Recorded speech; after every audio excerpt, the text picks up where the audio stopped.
Good evening, everyone. It's great to see so many people on this Zoom. I assume most of you all are from District 11, but for those of you that don't know me, I am Councilmember Eric Dinowitz. I represent District 11. That's the North Bronx, northwest corner of the Bronx, if you're looking at a map. And I'm really excited for this presentation. I know many of you have reached out to our office. I know you're excited about this too. Since being elected, I've worked really hard to ensure that the residents of District 11 are informed and that the government is listening to you. So we've held forums on things like public safety, redistricting, voting, like ranked choice voting, and more. And now we're having an education forum on coyotes. We've received a number of complaints about coyotes, a number of concerns, questions, and unfortunately, some very serious incidents involving coyotes, particularly in the Riverdale section of the district. So we're really happy to be bringing you this presentation tonight. It's co-sponsored by Assemblyman Jeff Dinowitz. He has two representatives here from his office, Randy Martos and Terry Colon. And from my office, I have Tanbir Chowdhury and Adam Staropoli on the Zoom. For those of you who may have seen this through a friend or through some random Facebook post, I want you to know that a lot of my events, we have events like this all the time, Zoom, in person, all sorts of events and things going on in the district. They're advertised through my email newsletter and through social media. If you want to sign up for my newsletter, you can go to ericdinowitz.nyc/newsletter, ericdinowitz.nyc/newsletter. And then you can sign up for my newsletter, as it makes sense. Information about this, information about some of the work we're doing locally, information about some of the work I'm doing down at City Hall, and my social media, whether it's Twitter or Instagram, is Eric Dinowitz NYC. That's my official handle. I encourage you to follow me, Eric Dinowitz at NYC/newsletter or Eric Dinowitz at NYC, to stay up to date with what's going on. I'm just one thing y'all might be interested in. I'm the co-sponsor on a piece of legislation that would require there to be a wildlife task force. It's the a wildlife management plan to create a task force to deal with the wildlife here in New York City. And if you're interested in looking that up, that's Introduction 97. Introduction 97, if you're interested in looking it up. So today's presentation, it's going to be about 10 to 12 minutes long, and then there's going to be time for question and answer. And the way that process will work is that you'll use the Zoom raise hand function, which we'll go over later. You'll use the raise hand function, and then we will unmute you to ask your question. And we're going to go over that later. But again, the presentation is 10 to 12 minutes, and then there's going to be time for question and answer where you'll raise your hand to ask your question. And hopefully Sunny from the Parks Department is going to be able to answer our questions and address our concerns, because I know there are a lot of them. So with that, I want to turn it over to Sunny, who's going to share her screen and begin the presentation. Great. Thank you very much for the introduction and the invitation to speak with residents tonight. I appreciate it. I work with the New York City Parks Department. I'm an associate wildlife biologist with our wildlife unit team. So our unit. You're right. Am I muted? You're not muted. And just so okay. People on the Zoom know, if you accidentally unmute throughout the presentation, we're just gonna have someone from staff mute you just to make sure we have a smooth presentation. And then when it's time for the questions, again, you'll raise your hand and then we will unmute you. Great. So just real briefly, the team that I work with at New York City Parks, we were formed out of this need for dedicated staff to really start focusing on wildlife issues in the city. They are part of the makeup of our ecosystem. And so our main goal is to really promote coexistence between people and urban wildlife. We are an informed resource for citizens and policymakers. And so we do this primarily through research. We have some active management, some policy development, and some of the other efforts that you see on the screen, including public outreach, which is what I'm doing with you guys tonight. So we really are ambassadors for our diverse wildlife communities. Now, the mayor's office also has a citywide educational campaign called Wildlife NYC. Hopefully a couple of people on this call are familiar with this campaign or have seen these ads. These were out a couple of years ago, but really it's about increasing your public awareness. There are several agencies involved. It's not just a parks issue, but it's also New York Police Department, Department of Health, Department of Transportation. And again, this is a website that's a resource. You can learn more about the common urban wildlife species that are here. Animals will have a specific page with some biology and behavior and associated tips to coexist with them. So I will revisit this website and its resources later for you. I just want to kind of like, get us set in the scene. These photos are just images of the diverse habitat that is found across the city that's hosting not only us, but our diverse wildlife. So a healthy ecosystem does include having predators. Predators help balance the prey population, which in turn will affect the habitat. So the eastern coyote is no exception. As a predator, it does hunt small rodents, and it would raid the nests of ground nesting birds. So, let's try to imagine a rat-free New York City street, or a park lawn that's free of goose poop. Now it's not going to happen 100%, but if we have a healthy coyote population, they can assist in keeping some of those other nuisance populations down, as well as lowering the effort that we need to put into managing those. So I just want to know, I'm not here to change your opinion about coyotes. My goal tonight is just to equip you with information about their behavior, so you are more informed and you feel more confident when you do see them, and provide some tips so that we can all safely coexist. So I grew up in an area with coyotes, so from experience, I know this can be done. It's not without frustration, I will admit to that, but we can safely coexist. So the eastern coyote, they are part of the canine family, which includes wolves, foxes, and our domestic dog. And they're usually smaller than people think. They weigh in about 25 to 45 pounds. So if anyone on this call has a large dog, think about how much your dog weighs. To put in perspective, the average golden retriever is larger than an eastern coyote. Golden retrievers average 55 to 75 pounds. This photo was taken by one of my colleagues in Queens, again, just to kind of put their size in context for you. There will be variations among individuals, but you'll notice this one is about the same size as the back wheel on that tire. Some say they look like a small German Shepherd, just kind of different coloring. If you want to identify them, you're going to look for a bushy tail where the tip of it is black, and they're definitely going to have a long, slender snout and pointier ears. If you were able to see their eye color, they would have a yellow eye, but we're not getting close enough for you to pick out their eye color with the naked eye. And these are just a couple of more photos to help see some of the seasonal changes in coyotes. They will look and appear much larger during the winter, and that is because they are growing out a thicker fur coat to protect them from the changing weather conditions. So you can just kind of see the individual, the difference between seasons.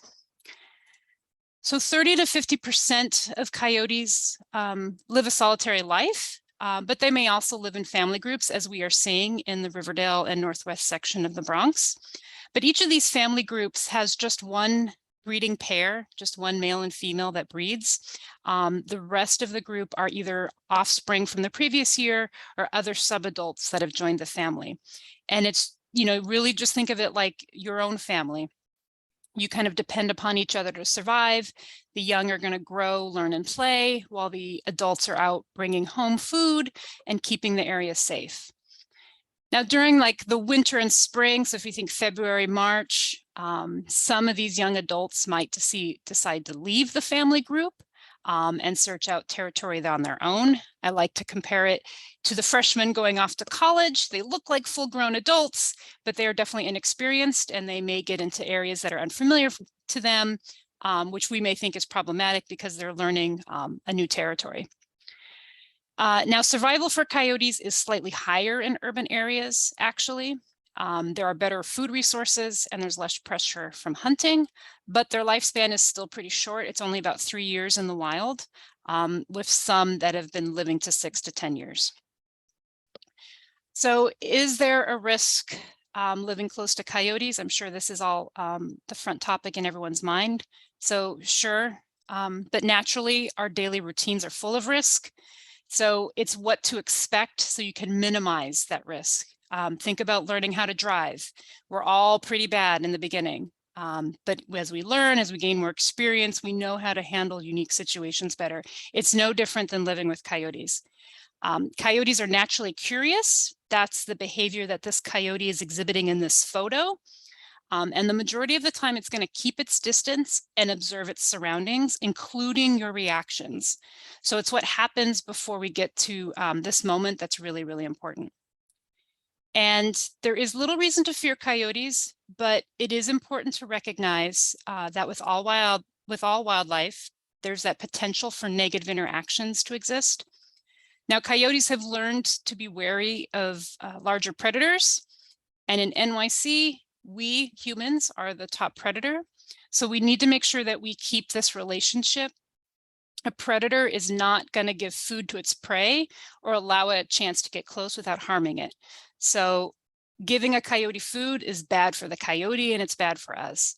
So we need to keep this relationship of being the top predator and act accordingly. So making sure we are not allowing it to get close to us. So that's keeping food inaccessible, whether it's our garbage or you're feeding pets outdoors, keep all the food as unavailable as possible.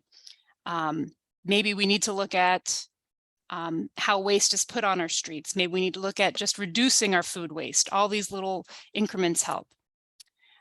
Keeping tight lids on garbage cans and feeding pets indoors, as I mentioned.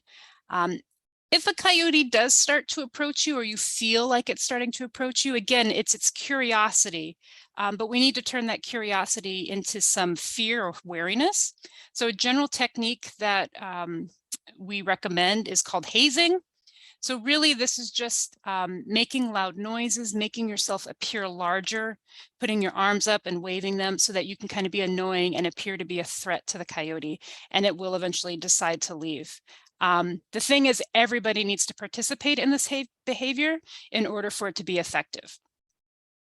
If you did come in contact with a coyote, odds are it was either unhealthy or had become habituated to people, often again with food being a motivator. So that's why we want to avoid these enticements, bringing them closer to us. And if a person is bitten, obviously call 911 and seek medical help. I will say, though, that people are bit more by domestic dogs annually than they're bit by coyotes nationwide. So before we pause to take your questions, I'm just going to go over the top 3 questions that we tend to get asked, and we'll discuss those first. So we do get asked, why New York City? Why can't we remove them? So coyote populations are just naturally expanding nationwide, and they've been living in the city maybe longer than you think. Some of you have probably been longtime residents of Riverdale and understand that they've been in that neighborhood for quite a long time. In our modern time, the first documented sighting was in the Bronx in 1995, but that was just the first documented sighting. It was probably in the area much earlier than that. And again, their natural curiosity has helped them to discover new areas and urban environments to live. If a coyote, so the other question is why can't we remove them? Well, if a coyote is staying in one general area, then that area is obviously providing the resources it needs and its suitable habitat. If you remove that one individual, it's only going to be a matter of time before another coyote moves in. So really think about real estate in the city. Those good apartments are seldom empty and are going to go quick. We are also guided by New York State DEC regulations, which control wildlife management practices. So animals can't be moved across county lines. So we can't just remove a coyote and re-release it somewhere else in the state. And again, we don't want to be bad neighbors. So why do we want to dump something that we are considering a pest into someone else's neighborhood to deal with, when in fact, it's probably just a healthy coyote? Another question we get asked is, will coyotes attack small children or people?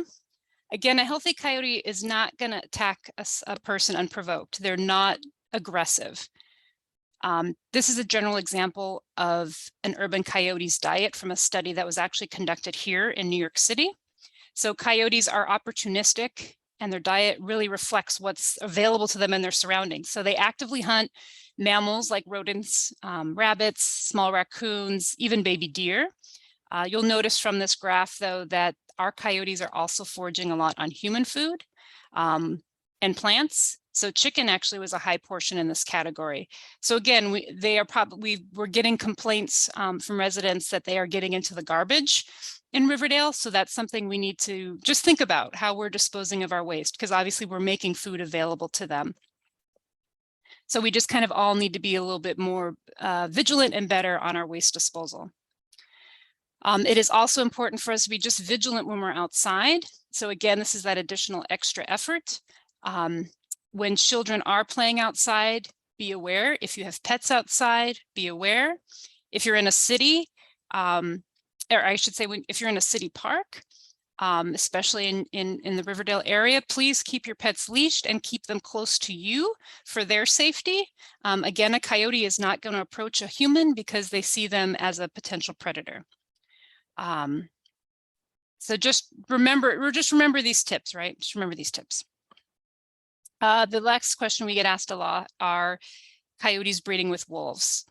So historically, yes, by looking at genetic samples, scientists today conclude that our eastern coyote is basically a mutt, having ties to both wolves, the western coyote, and domestic dog. So one theory suggests this happened at a time when the eastern wolf population was extremely low, about a century ago. So the western coyote was then able to spread east into North America and up into Canada further. And given that the wolf population was really low, those individuals were interbreeding with other canines. And thus our eastern coyote was born. So today's population really just has a tiny portion of wolf and dog DNA, but enough so that it is a different species from the western coyote. So you might have heard the term coy wolf. I say that is basically slang for the eastern coyote. So please, I do need your help in making sure that these coexistence tips, this basic behavior biology, travels to the rest of the community. So most of the information I just shared, it can be found on either one of these two websites. You'll notice that the addresses are there at the bottom. Please share them. Both have information about coyotes, coexisting with them. And if you're interested, there's listings for free programs on just wildlife in general, if you want to learn more about what's living in New York City. My team is available to present this to other groups that you may have contact with. So definitely reach out if you want us to present a similar presentation to either co-op boards, or maybe you have a scouting troop, a church group. Again, we're a resource for you to help share this information. So that's my basic presentation, and we can open the floor up to questions and comments. First, Sunny, thank you so much for the presentation. I learned a little bit. It was fun. I used to teach living environment. I used to teach biology, so I miss it. You brought back some of those good memories. First, I just want to remind everyone that if you'd like to ask a question, please use the raise hand function. That's if you're on a computer, it's the reactions button at the bottom of your screen. It's on mine, it's a little smiley face. You would click it and then click raise hand. If you're on a telephone, if you're joining us by phone, it's *9. I don't think anyone's joining us by phone, but if you are, it's *9. I just want to add two things. One, we've been joined by Alina Dow, which is the Mayor's Office, Community Affairs. So say hi to Alina. So the Mayor's Office is here as well. I want to thank you for coming. Hi, good evening, everyone. Thank you so much, Eric, for inviting me. Absolutely. She's been a great partner from the Mayor's Office. And also just to remind everyone in Community Board 8, we have composting available to us. So you can go online and sign up.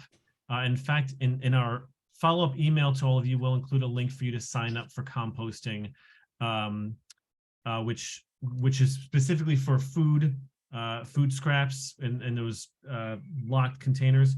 I just want to add, Sunny, just want to kind of ask one thing. It's you mentioned there's a lot of frustration with coyotes, but here in Community Board 8, the frustration is, in some cases, people's animals have been killed by coyotes. And someone else, we heard that they were being chased. They and their dogs were being chased by coyotes. So to me, that goes a little beyond frustration. That's I always say a pet is part of your family. And so a couple of folks in Riverdale lost members of their family, and of course the fear, of course, small children. And then you kept mentioning healthy coyotes, right? If everything's good, a healthy coyote who's not habituated would of course be afraid of people and find their food elsewhere.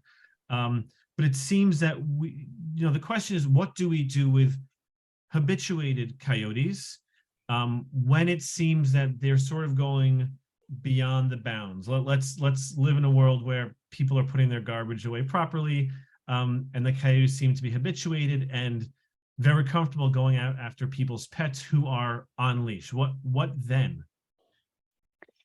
No, it's great points you raised. And I will say from the descriptions that we're getting, I don't think we've reached that point yet, but it is something to be aware of. So if we do reach that point where they are becoming, where they've lost all wariness of people, then unfortunately, the animals would be probably lethally removed from the environment, and that's where the state would get involved. So state DEC is ultimately the one that makes the call if these animals have reached the point beyond being good neighbors. But again, from the descriptions that we're getting, I don't want to downplay anything people have already shared with us, but right now they are behaving in a normal manner. Not necessarily aggressive. Unfortunately, they do see pets as part of the food chain to them. And I've in my family history, we did lose a pet to what we believe was coyotes too. So I definitely don't want to downplay anyone's experiences that they've had. Is there a threshold? I mean, sort of like at what point does DEC, that's the state agency, at what point do they determine that the coyotes are too habituated to be safe for the populace? Well, we're in this phase of like data collecting. So every time people report these instances, we want to get as much information as possible. So folks that individually have lost a pet, it's good that they report it to you, the councilman, or to the New York City Parks Department. We share that information with the DEC. They do have, if you go to their website, they do have like an operating protocol talking about the different levels when they would get involved. So I'm not as familiar with when that threshold is, but that information is available on their website. And is that a 311 call? You certainly could report it to 311. I know people have frustration with that system as well, but please, if you do call 311, give your contact information so someone can follow up. Okay, and just so everyone on the call knows, 311 is a system that in the council I'm working to improve. I'm working on a bill that will allow you to submit your pictures and video as evidence for whatever city agency. And I'm working on a bill for a feedback system so that you can tell us, you could tell 311, the city, and we'll collect the data on whether or not your case was closed to your satisfaction. So I'm going to start calling on people as I see them raise their hand. And I'm just going to ask that you sort of limit your time to as concise a question you can. That way we have time to get through everyone who wants to ask a question. All right, so I'm going to start with Anne. Thank you, Eric. Okay, so I have 3 questions that I'll ask quickly. We have been told about things called coyote vests, which are basically dog coats with spikes on them to keep animals safe outside. So is there any knowledge about how effective they are as protection? Right. Second, I wanted to know whether sightings should be reported or only incidents. And the third thing I wanted to know is how effective is hazing with a water gun or a can of coins or something else like that? How effective should we expect it to be? Sure. Thank you for your questions, Anne. I have seen those dog vests that you are mentioning. It certainly would be a protective measure if a coyote did get close to your animal. I can't tell about how effective they would be, but it definitely is a good deterrent if you felt that you had a small animal and wanted it. I personally haven't used them myself. As to sightings, sure, please, you can definitely report your sightings and give information about what the animal was doing. On the Wildlife NYC website, there is a report a sighting page where we just want to get information about not necessarily your complaints, although you can put those in there, but yeah, just sightings of where you're seeing the animal. You can be specific and try to describe the behavior. So yes, please give us those sightings. As far as hazing, anything that you would think is annoying would work. But again, all of us need to act like this annoying predator in order for it to be effective. Some coyotes might respond more to the noise of coins in a can than others. So it's a little bit of experimentation, but again, all of us need to participate in order for it to be effective. So as a follow-up question, so if we see a coyote when we're out walking our dogs, are we supposed to basically approach them? Like, No, what are we supposed to do? I definitely wouldn't approach them, but if it's just watching you, because again, it's curious, yell at it, wave your arms, so that it kind of startles it and know it shouldn't come near you.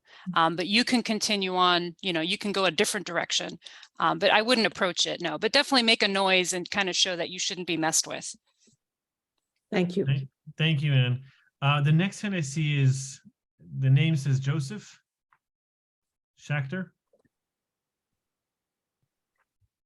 In the date. Can you hear me all right? We sure can. Excellent.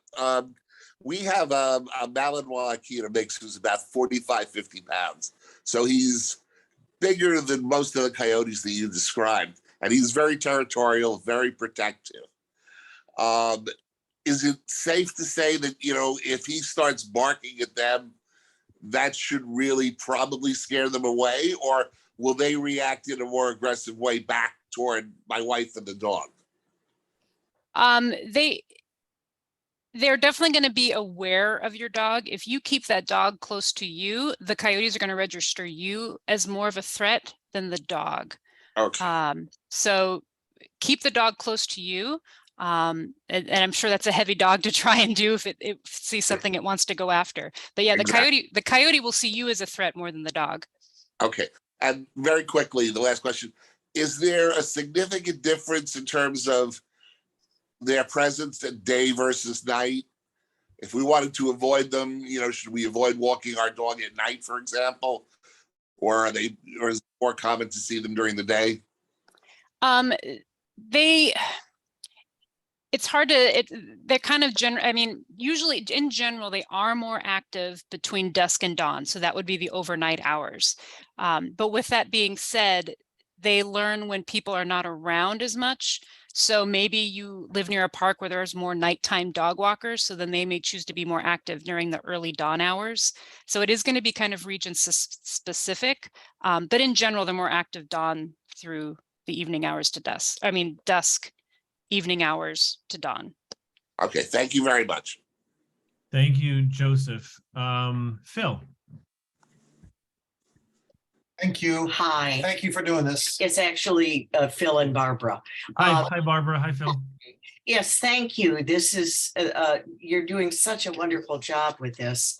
I want to say that we indeed did lose our cat on Memorial Day. And he's an indoor cat and was able to coax the door open unbeknownst to us and did get out.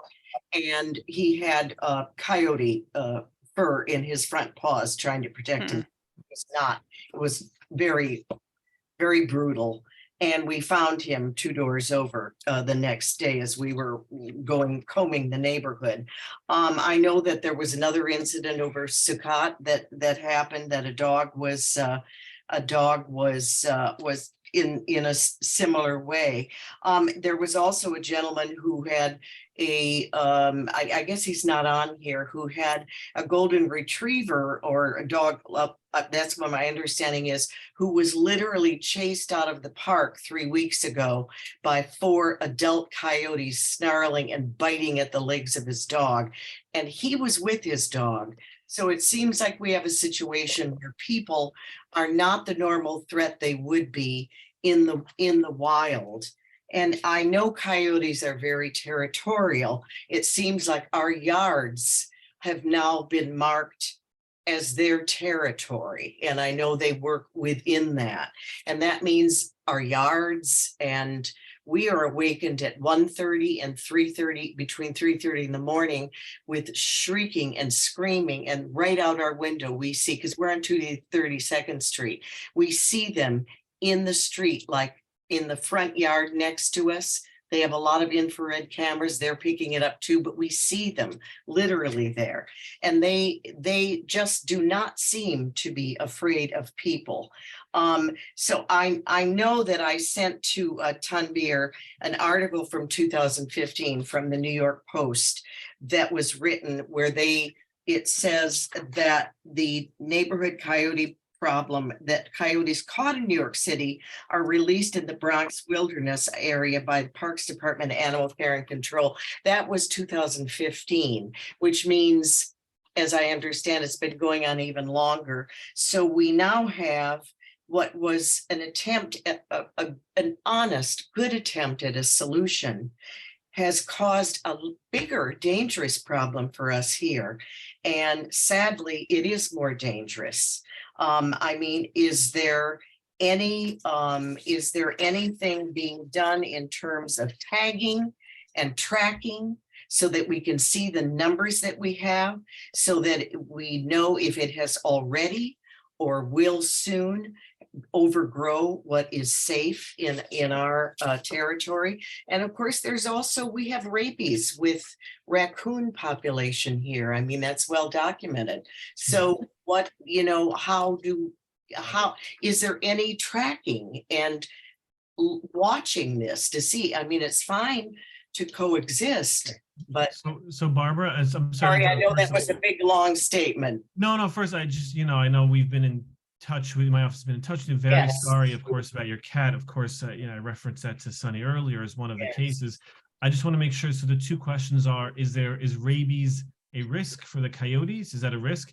And the second is there a tagging program to track and I guess do a census of the coyotes to find out how many and where they are? Yes, a tagging or tracking system in place. And a third one for our expert: what is the behavior when anywhere between 1 and 3 o'clock you hear screaming with a whole pack of them, barking or yipping? Screaming. It's a very distinctive sound. Many people have heard it. And just for your information, I see them virtually every night. Yeah. They are So I quite, would add, it would be, quite and what rare. we'll do, by the way, Phil, is in the follow-up email, we'll make sure to get the link. We'll get it from Cindy, the actual link for reporting the coyotes. But in the meantime, I guess the three questions are: is rabies an issue? Are we tracking them? And the noise. All right, Sunny. So if you could For please the respond to tagging, those.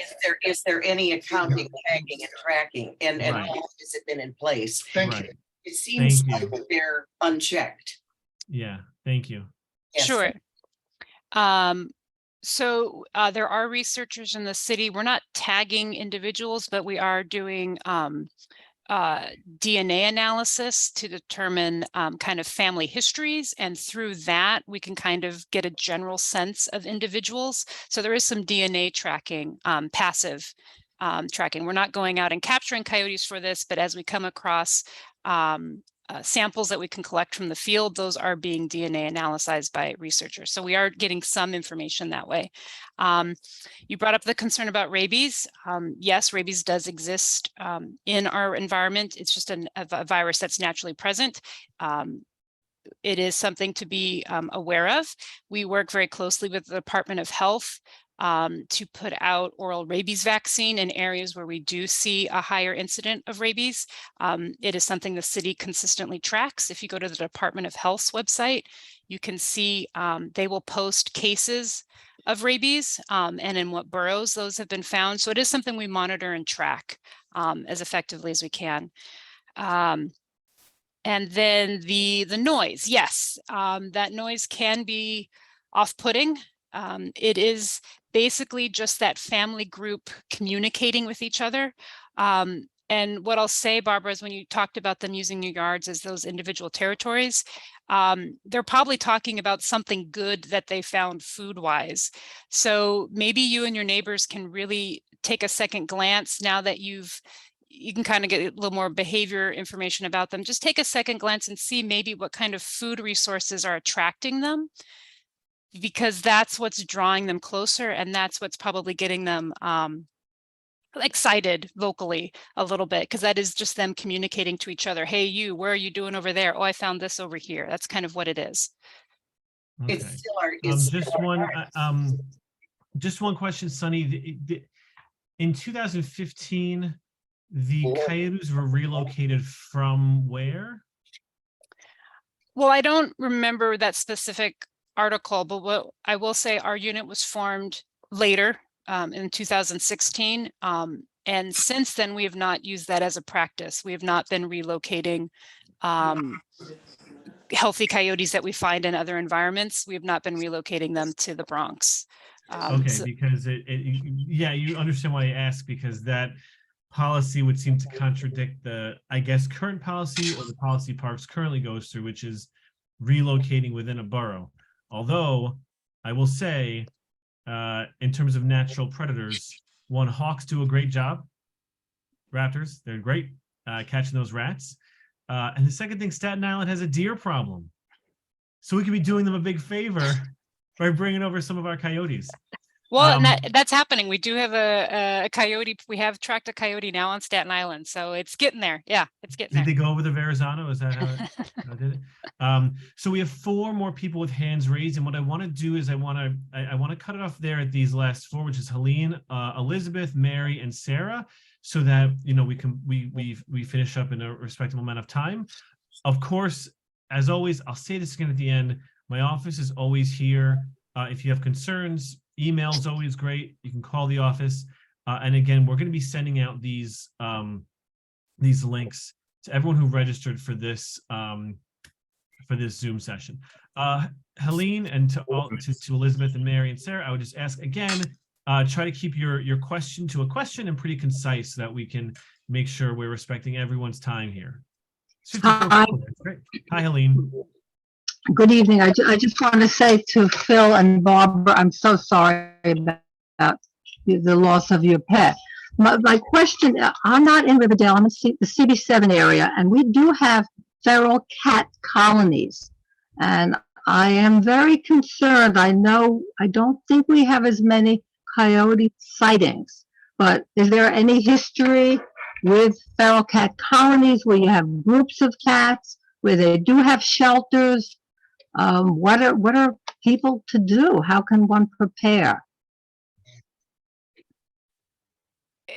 Helene, if you can repeat your question, are you concerned about the cat colonies with coyotes in the environment? Right, in terms of their safety. I mean, I know cats, you know, can fight back, but clearly it sounds like there's a real concern here. Has there been any history where they've gone into a colony of 8 or whatever cats? Yes. yes. There has been. Yes, there's a large colony that we had down here at the bottom of Seton Park. It's gone. It's gone. All the cats are gone. They've all Yeah. Yeah.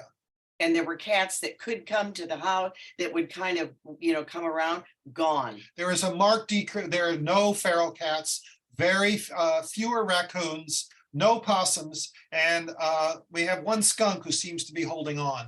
But a lot of the general population here has dropped down. The coyotes are seriously widening their view. We have seen no rats, however, to their credit, but they're getting into the other animals. But definitely the feral cat community was completely decimated. And they had shelters, they had a whole base. Helene, did that address your question? Yeah, just the last question was, they had shelters, they had some protection? Yes, Wow. There were a group of people that were feeding them, and they had little houses down below 246th Street and also 238th. And they've lived there for a number of years. Yeah. But Thank you. Thank you. I'll remind everyone on the call, when you feed animals, you're not just feeding the cats, you're feeding the rats, you're feeding the pigeons, you're also feeding the rats, you're feeding the coyotes. So I will just remind everyone of that, because we've gotten, we among the other forums we did a rat academy, But feeding the pigeons is the same as feeding rats. So if you don't want rats, stop feeding the pigeons. Thanks, Helene. Elizabeth. Hi, can you hear me? Sure can. Okay, so I just have a question. Is there such a thing as a coy dog? You mentioned coy wolf. Is there a coy dog? It's the same. It's a similar term. Yep. It would just be an eastern coyote. You got it, Elizabeth? Yes, thank you. All right, thank you. All right, our last two questioners are Mary and then Sarah. Hi, everybody. Thank you for doing this informative piece. I live on Palisade Avenue, and coyotes are a definite problem. And we also hear the howling in the middle of the night. There are numerous sightings. My question is a little bit different, and I want to know what I can do. I run down Palisade Avenue, which is a very desolate area. And I know the majority from your presentation is that coyotes do not attack, but I would like to get some data on what happens with the outlier that could attack. I'm running, so I know I'm supposed to stop running because their natural instinct is to go after somebody who's running. Does pepper spray work? Or what can I do to protect myself? Robert.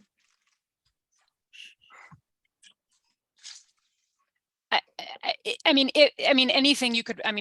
that you could possibly do at that point. I don't think I could give you one recommendation, because at that point your own natural instincts are going to take over. So certainly pepper spray is something that you could carry, but I will just add a caveat that you run the risk of incapacitating yourself as well, because it's very hard to direct how pepper spray is used, but you certainly could carry it. I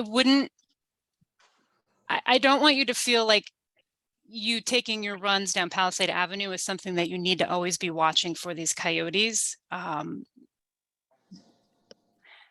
Yeah, I'm sorry, I don't really have a good, I couldn't tell you just one thing to do. Again, anything that you can. Is there any, yeah, go ahead. Well, no, I was going to say, it sounds like, the problem is that, if we're hearing not to run, we have to make ourselves big to scare off the coyotes, but we're on our, not we, I'm not healthy, I don't run. You are on your morning run as part of your activity, you're running, and the coyote doesn't know that you're, exercising. And so it's like in a situation like that, when you're going through your normal routine, and I guess suddenly a coyote is upon you because they just see you running from them, they don't see you doing exercise. I guess in that situation, is that kind of the question? In that situation, what is the appropriate action to take? Yes, it is. Yeah, well, it's not going to see you as you're probably going to be running towards it and then running away for it. So it's not going to see you as it's going to see you as a threat initially, because you are running initially. It's more about like when you're at a standoff and then you take off. That's kind of when it says, oh, I need to go after this thing. But if you're just on your morning run, I have not heard of instances where this is, a cause for concern. Just be aware of your surroundings, I guess is the best advice I could give. Okay. Thanks. And again, Mary, and again, we'll send this link out, but reporting all the sightings, I think, will help at least collect the data. So if there's a next step, we can do that. And our last, thank you, Mary. And our last question of the evening, Sarah. Hello. Hello, we hear you. Hi, thank you so much. So my question was, I understood the presentation about coexisting in a natural ecosystem and how the coyotes are predators and they keep, the rat population down. But my question is, in that same ecosystem, if we're the predators for the coyote population and the coyote population is seemingly has, grown and gotten out of control. I know you mentioned it's been around in the Bronx for a long time, but everybody has been, many people on the call have been in the Bronx for as long as you mentioned the Coyotes have, and we've seen many more Coyotes. So it seems to be beyond the regular population levels that have been existing in this community. So wouldn't it, or at some point soon, make sense for you want to limit the Coyote population? And if the humankind are the people to do that, then maybe they need to take actions, like when the bear population goes out of control in other states. So then bear hunting is allowed because you need to keep populations under control, just like the rats and the geese need to be kept under control. Maybe coyotes also need to be kept under control because it's getting out of hand and out of the regular ecosystem. That's just within respecting the regular ecosystem. That's my question. Thank you, Sarah. Yeah, I do understand what you're saying. And there are moments at times when we do need to step in and manage certain wildlife populations. I'll just add that research has shown coyote populations are really amazing at self-regulating. And sometimes they respond, if coyotes are removed, they will respond quickly to try and repopulate. But what I think folks are seeing up in the city is not necessarily more coyotes. I think what's happening is we are just developing the lands that were previously either unclaimed or unused. And so because of this, they are getting slightly displaced. But again, we keep taking, we will continue to collect information on them and see if that is a case when we do have to get involved and manage the population. But right now, we're not at that point. It sounds like that's a perfect transition. Sarah, did that answer your question, by the way? Yeah, I mean, if you would need to have proper data, to make sure that they're not just displaced and they are just displaced and not actually growing, because it seems to people here that the population has grown tremendously. So it just needs to be really, maybe there needs to be a task force on that, being more specific. Well, and continue to send in your sightings through our report a sighting page, and we will continue to work with the researchers who are doing this DNA analysis. Right. All right. Thank you, Sarah. I know I said Sarah was going to be last, but KS, if you can ask this very quickly because we're coming up on 7:30. We want to close out soon. So are you able to ask your question very quickly? My quick question is it true that you should never, if you see a coyote, I know you're supposed to scare them away, but is it true that you're never supposed to turn your back and walk away? I walk my dog every morning at 5:30 in the morning and 8 o'clock at night, and it's a small dog, and I've seen them for sure in our backyard. So my question is it true that you should never just slowly turn away from them and slowly walk away? I would say that behavior is fine. Some people often will say that the coyote begins to follow them. And that's just because they're curious as to what you're doing. But there's nothing wrong with just walking away and showing you're disinterested. No, there's nothing wrong with that. Doesn't put me at a greater risk for being attacked. No, continue to be observant with them. And if you do feel that coyote is following you out of curiosity, try some hazing again to show that you shouldn't be followed. Thank you. That's good. I thought hazing was only for college kids, but it's also for coyotes. That's great. Thank you, KS. I do want to say one thing. The 311 website section on animal and dangerous animal advises to call 911 if the wild animal is creating an immediate threat to public safety. It sounds like in most of these instances, not what is happening. But that is what the 301 website instructs us to do. Before we close out, I just want to ask for a few words from Alina Dow from the Mayor's Office, the Community Affairs Division. Hi, good evening again, everyone. I'm Alina Dow. I'm actually the Bronx Borough Director for the Mayor's Community Affairs, and I cover Community Boards 7 through 12. And I just wanted to give my deepest condolences because I have a furry baby and I don't know what would I do if something happened to her. So I do apologize. On behalf of the mayor, I know one of the biggest things that we want to just emphasize over and over again is please make sure you report everything that you see, especially when we're here in parks. And I think one of the ways that we can work together is if we know that the community is telling us, I mean, if it's every day, then those numbers do count. Then we can maybe sit down and say, hey, you know, this situation is really out of hand. And even if it's the same group of coyotes, we need to know, and we're going to know by based on you guys reporting. So I just cannot emphasize enough to please. I mean, if you see one in the park in Van Cortlandt, and then we also see one somewhere over by Wave Hill, wherever we are, let us together make sure that we're reporting it. That is going to be the easiest way for, you know, for us in the mayor's office and Parks Department to sit down and say, you know what, maybe it is time that we start to catch them and tag them so that we can do a better reporting system, right? But it is going to take all of us in the community. And I say that because I live here in Norwood. I heard someone say that they were in CB7, and I know that we also do have a lot of wildlife, whether it's raccoons or skunks, in addition to some of the coyotes. So if we can all together just continue to report, then we'll be able to go back to parks and try to come up with a solution that is going to be more towards the humans. I know that, yes, they're there, and we do want to engage and respect the ecosystem, but if we're at the top of the food chain, then I think us staying alive is like really important. So again, let's just work together to report it. If you notice that you're reporting something and it's on 311 and it's closed out, don't let that deter you. Just make sure that you write down your complaint number, because myself, I know Eric is working very diligently for you guys uptown, and he'll let us know all the complaint numbers. So then again, we can cross-reference it and say, no, this was over here closer to, you know, the bottom of Broadway versus up, you know, up on the hill. So those will be the ways that we can work together. And like I said, again, I'm giving all of my condolences for anyone that's been in that type of situation and has lost one of their furry family members.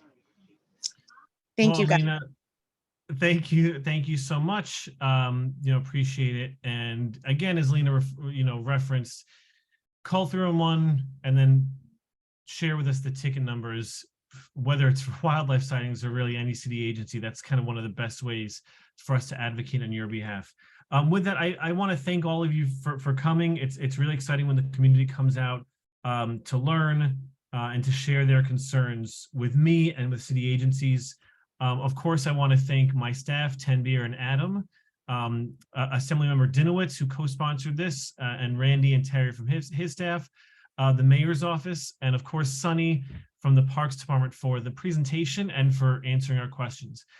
Again, if you want to sign up for my newsletter, find out about more forums like this, more information in the community, more about the work I'm doing in the community, it's ericdinowitz.nyc/newsletter.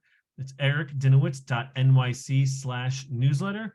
And follow me on social media at ericdinowitznyc. Thank you all And so so much for coming. I'm sorry, real quick. So if you do want to sign up for the newsletter and social media, a lot of you have RSVP'd via email, and you have my email as well. In that, you can find the newsletter and social media as well. Thanks, Tanvir. And with that, I want everyone to have a wonderful, wonderful, safe evening. Bye-bye.